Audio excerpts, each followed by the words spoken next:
সেই শেষের দিকে এসে খেতে ইচ্ছা হয়েছে খাসির মাংসের পাতলা ঝোল।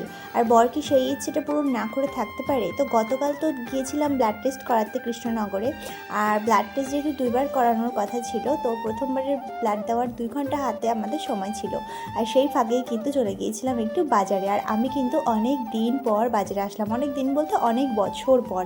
তো পাত্র মার্কেট, এটা বিশাল একটা বড় মার্কেট, আর দেখে কিন্তু ভীষণ ভালো লাগছিলো। যাই হোক, ওখান থেকে মাটন কিনে নিয়ে আবার দ্বিতীয়বারের মতো রক্ত দিয়ে কিন্তু আমরা বাড়ির পথে চলে এসেছি।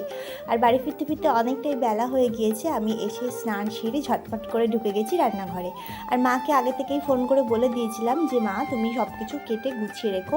তো মা কিন্তু মাংসের জন্য যা যা লাগে সব কিছু কেটে গুছিয়ে রেখেছে। আর মা কী কী রান্না করে রেখেছে তার সঙ্গে সঙ্গে তোমাদের চলো শেয়ার করি।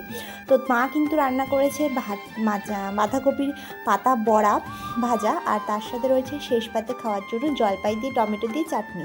আর এইটা রয়েছে আমার ভীষণ পছন্দের একটা খাবার, কচুর লতি দিয়ে চিংড়ি মাছ দিয়ে পোস্তর একটা তরকারি। মা যে এই রান্নাটা কী ভালো করে, মানে তোমরা না খেলে কেউ বিশ্বাস করবে না, জানো তো। তো আমি তো প্রথমে যখন ভাত দিয়ে এটা মেখে খাচ্ছিলাম, আমার মনে হচ্ছিলো আজকে আর মাটনের দরকার পড়বে না, এটা দিয়ে ভাত পুরোটা খেয়ে নিতে পারবো।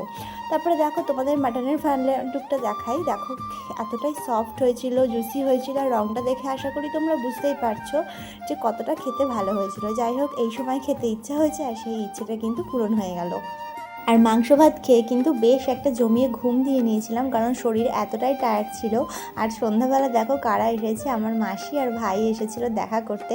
আর মায়ের জন্য একটা ইলেকট্রিকের হট ব্যাগ নিয়ে এসেছে, আর সেটাই দেখিয়ে দিচ্ছিল যে কীভাবে এই হট ব্যাগটায় শ্যাক দিতে হয়।